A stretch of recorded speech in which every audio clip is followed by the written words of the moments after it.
Baik, Alhamdulillah sudah kembali kita bersama lagi di Orang Pagi dan seperti yang telah pun kita janjikan bersama, motivasi kewangan kali ini kita bawakan dengan membawakan tajuknya apa ni? Bukan tajuk pada kali ini, bagaimana hendak menyimpan jika gaji tidak tetap setiap bulan. Memang satu topik yang memang relevan lah dalam kehidupan seharian kita ni. Jadi dan saya percaya tetamu kita ni pun sudah berada di sini. Apa kata kalau kita ni sapa sahaja. Selamat pagi Puan. Selamat pagi. Apa khabar? Khabar baik. Alhamdulillah. Hujan tadi? Hujan lebat. Tapi dah apa, sudah selamat sampai di sini.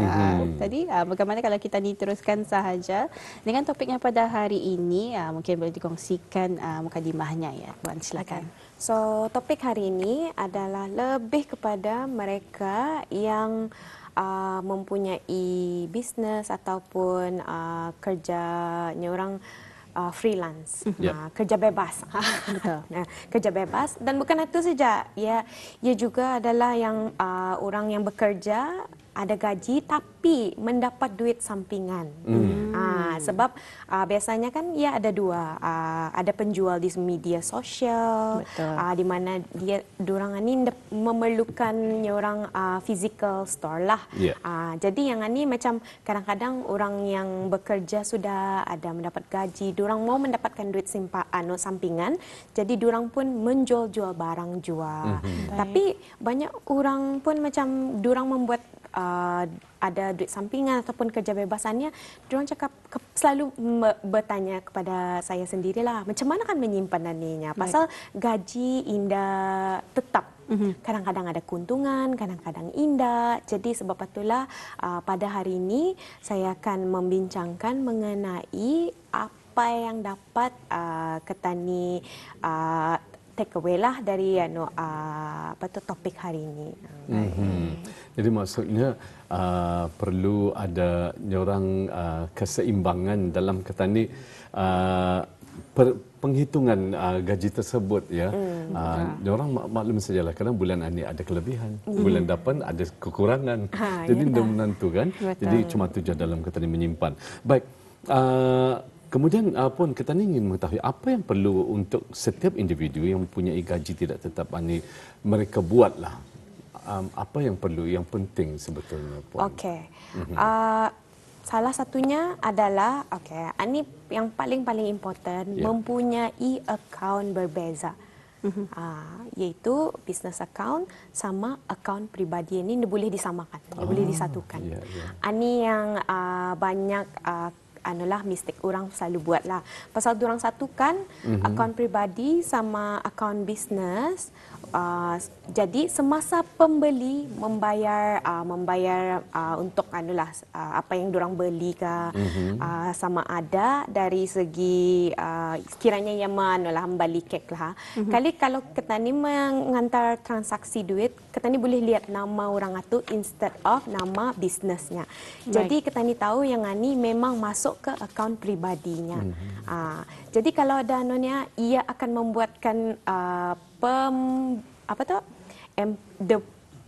businesswoman, businessman, ini payah, susah.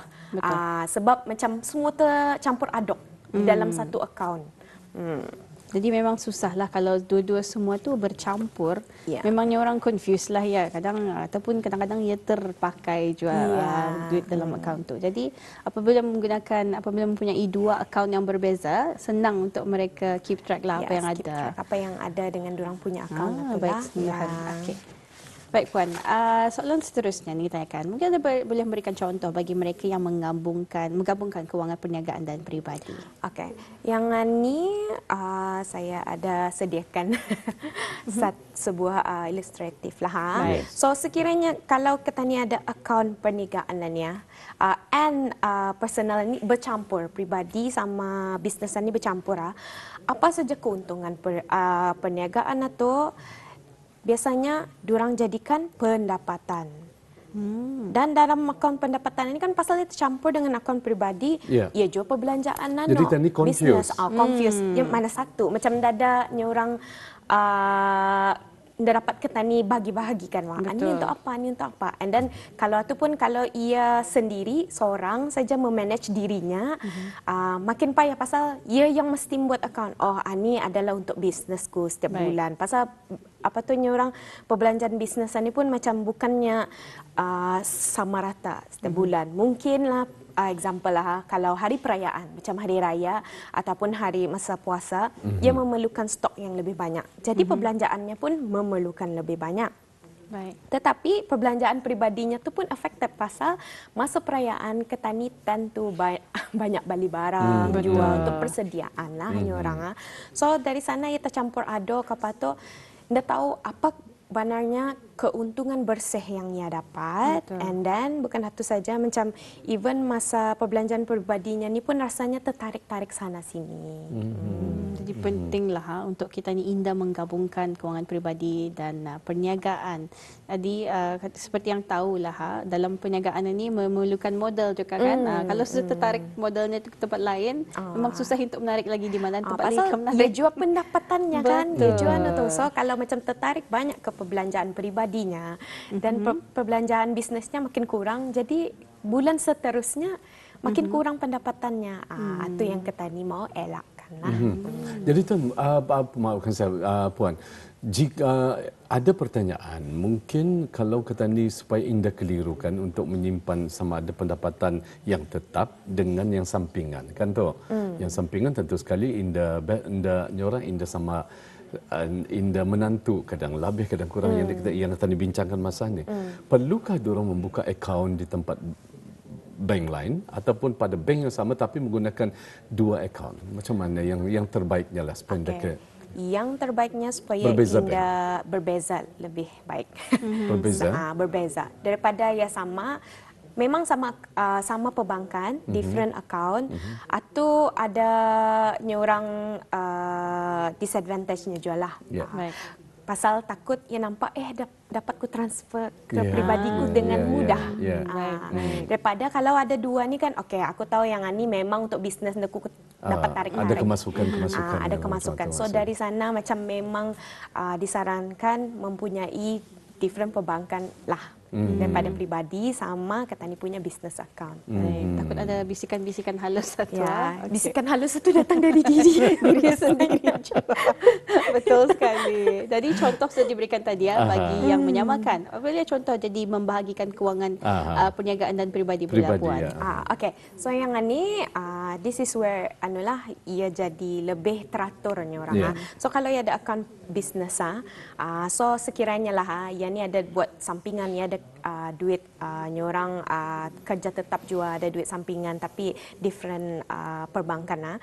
So duit masuk dari sana dapat dilihat keuntungan. Dari sana dapat lihat berapa yang ia beli untuk stoknya kah ataupun orang untuk diri sendiri apa. Kan kadang-kadang macam kiranya lah orang MC ke apa, diorang memang memerlukan baju ke apa yang berbeza atau dijadikan model diorang punya bisnes macam. Kalau macam orang yang menjual kek apa kan, diorang mesti je membeli tepung, telur and macam-macam lagi lah.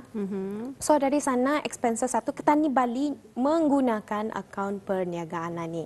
Dan biasa kami selalu sarankan lah setiap bulan ada keuntungan atau jadi peruntukkan gaji untuk sendiri. So ketani peruntukkan gaji untuk diri sendiri, baru masukkan ke akaun peribadi dan dari sana itu yang dapat ketani gunakan setiap bulan lah. Supaya ni terkacau walaupun keuntungan itu lebih tinggi lah, kirakan bulan ni lebih tinggi. Sekiranya dalam kira 1,000 lebih lah apa tu. Tapi gaji untuk dari diri ketani sendiri berapa? Macam memang ketani orang tetapkan. Jangan just fix ikut ketani punya tetapkan. Pasal bulan yang mungkin bulan seterusnya keuntungan ketani kurang. Tapi duit yang arah perniagaan itu macam stay stagnant apa tu kan. Gaji ketani tetap sama. So kalau yang disalurkan atau dikirakan macam ketani menerima gaji tetap, tapi nekira tinggal tinggikah turunkah kita ni punya perniagaan, gaji kita ni tetap bersalur macam biasa. Jangan jual macam sudah tah keuntungan bulanan ni tinggi aku keluarkan. Ya mesti kita ni stabilizekan macam kalau 6 bulan keuntungan itu sama, baru tak kita ni adjust gaji yang diperuntukkan untuk diri sendiri. Menarik sekali. Memang masuklah terus apabila dibuat cara begitulah Puan.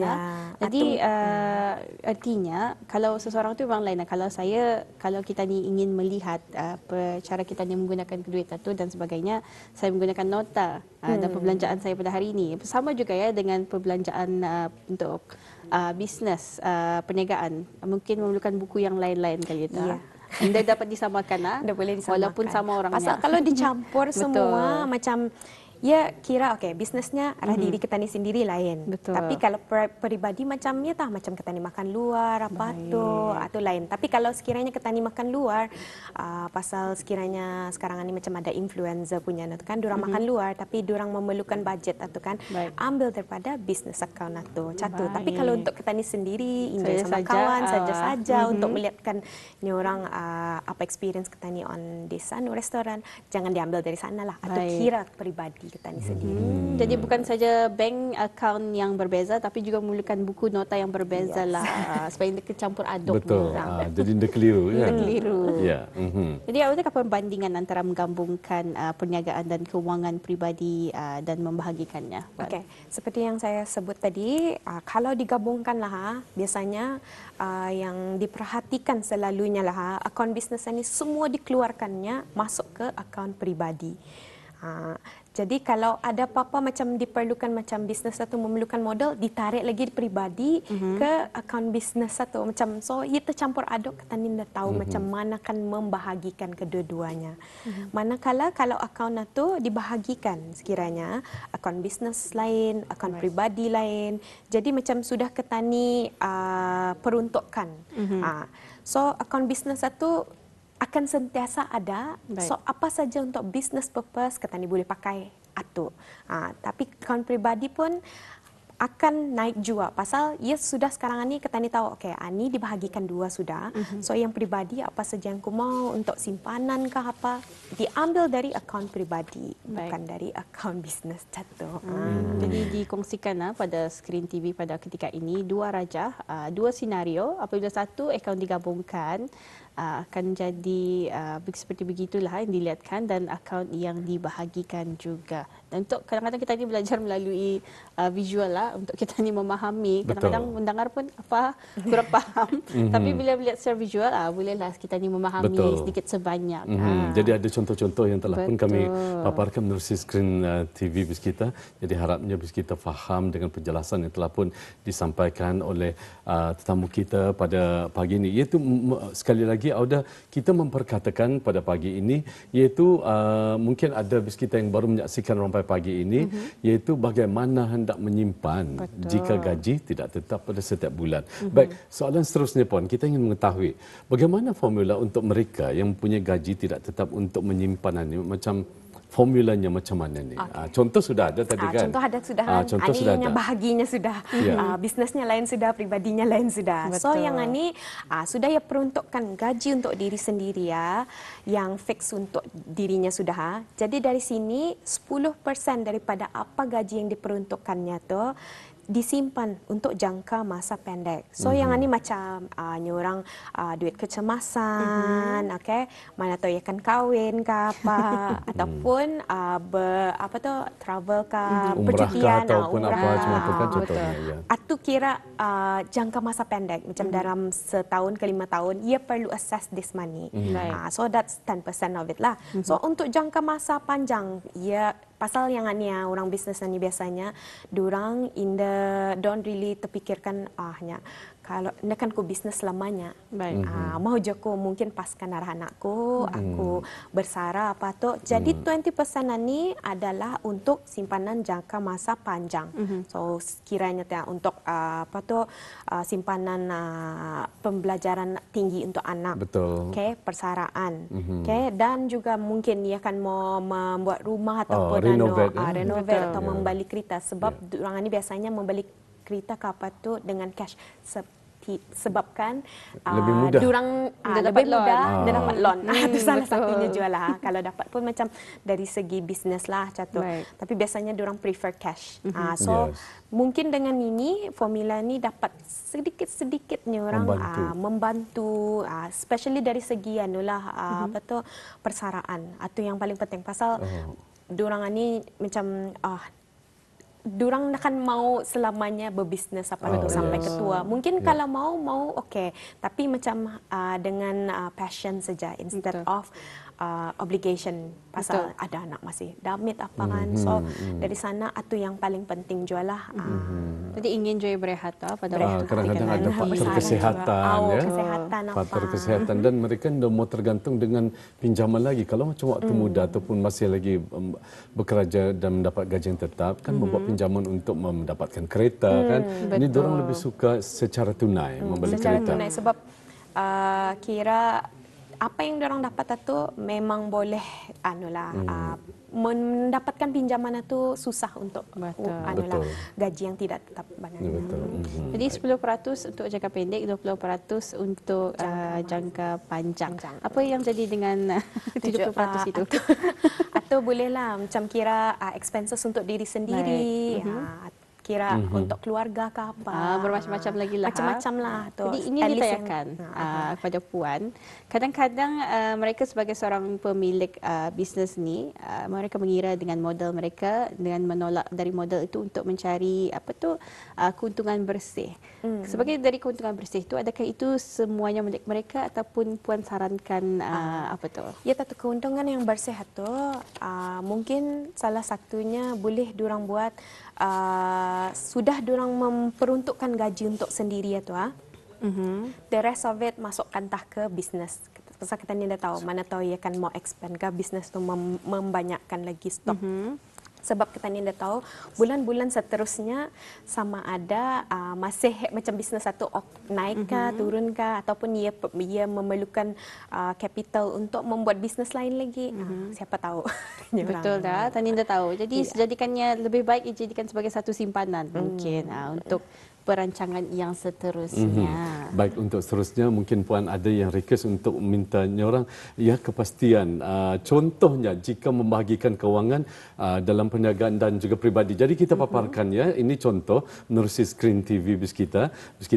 Bis kita boleh menyaksikannya menerusi skrin TV dan sedikit lagi penjelasan mungkin dapat diulang lagi Puan mengenai dengan contoh jika membahagikan kewangan perniagaan dan peribadi jadi akan dipaparkan sebentar lagi di skrin TV Audaya.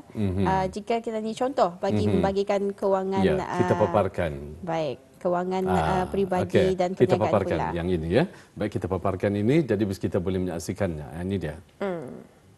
Mungkin Puan boleh jadi akaun perniagaan, kemudian turunnya ke keuntungan perniagaan. Keuntungan perniagaan yang tadilah yang seperti saya sebut yang bersih sudah separuh macam mana perbelanjaan perniagaan atau macam kita ni sudah ada gaji peruntukan gaji sekiranya lah keuntungan perniagaannya ni let's say 3,000 lah jadi ia memang setiap bulan ia peruntukkan dirinya 2,000 kali 2,000 disalurkan untuk ke akaun peribadinya. Baik. Okey. Yang lain 1,000 dimasukkan ke perbelanjaan perniagaan. Jadi sekiranya bulan 8 lah ia punya keuntungan itu lagi tinggi, orang 5,000. Kata ni macam kalau since 5,000 aku boleh peruntukkan 2,000. Indah, jangan. 3,000-nya jangan. Kita ni mesti fixkan ke 2,000 jua. Yang lain masuk ke perbelanjaan perniagaan. So yang bezanya 3,000 dimasukkan sana. Sekiranya bulan ketiga tidak tahu berapa ia punya perniagaan ni. Tapi ia ada kan tu perbelanjaan perniagaannya tu tidak banyak jua, tapi masih ada duit dalam sana. Ia salurkan masih sama 2,000 jua. Indah terkacau. So naik turun ia punya bisnes satu indah efek lah ia punya peruntukan gaji untuk sendiri. Sebab memang awal disimpannya ke sana. Daripada macam sekiranya apa sih keuntungan bersih itu disalurkan semua untuk ke akaun peribadi, tapi kadang-kadang bisnesku perlu juga untuk beli stok apa, tertarik Betul. lagi semula ke sana kemari. Ia yang membuatkan orang ndak tahu, ndak dapat dipisahkan, macam sama juga Betul. akaun perniagaan sama akaun peribadi ini dicampur. Sebab itulah walaupun ada dua tu, katanya mesti disiplin juga. Betul Ya, betul, sekali. betul. Itulah perkataan yang ingin saya cari-cari dari tadi, disiplin dalam kita Disiplin. mengendalikan kewangan kita ni. Kadang dalam naik turun yang seperti Puan katakan tadi, naik di bulan ni more dia banyak menyimpan indah, tapi perlu samalah setiap bulan untuk cara kita ni menyimpan, bagikan kewangan kita ni bagi gaji tidak tetap. Betul. Dan ya, untuk akhir sekali mungkin mungkin sebagai memudahkan bis kita untuk macam mana katanya untuk kami menghubungi pihak siapa yang ditujukan ni, bagaimana untuk menghubungi pakar kewangan yang diiktiraf, mungkin ada yang terlepas pandang pagi ini, silakan Puan. Okey, so cara-cara menghubungi kami adalah di email address askfpab@outlook.com ataupun laman social media kami di Facebook FPAB dan juga Instagram FPAB_BN. Bolehlah message ke apa sana. Ada orang will tolong tuan lah pastu pakar kewangan yang diiktiraf. Baik, secara keseluruhannya Puan, apa saranan daripada Puan untuk nyorang kepentingan dalam tajuk yang kita ni bawakan pada hari ini, Puan ya? So yang paling penting seperti saya sarankan tadi, make sure ada dua akaun lah. Itu yang paling penting sebab selalunya yang saya perhatikan ataupun ada orang yang datang bertanya untuk advice apa, durang memang mencampur adukkan. Jadi kalau boleh buat dua yang berbeza lah, supaya ketani ini orang lebih mudah untuk ketani mencek kewangan ketani, peruntukan ketani sama perbelanjaan ketani itu tidak tercampur aduk. Alhamdulillah. Baik Terima Puan, kasih, Puan. jutaan terima kasih kami ucapkan kepada pihak Tuan. Puan, maafkan saya ya Allah, maaf. Tersasul pagi ini, maafkan saya Puan. Mengenai dengan bagaimana hendak menyimpan jika gaji tidak tetap pada setiap bulan, ini satu topik menarik. Tapi andainya bis kita berhajat lagi nanti untuk mengetahuinya, mungkin di masa yang akan datang akan kita bawakan lagi pada tajuk yang sama. Masih lagi orang ada feedback lah akan ingin mengetahui.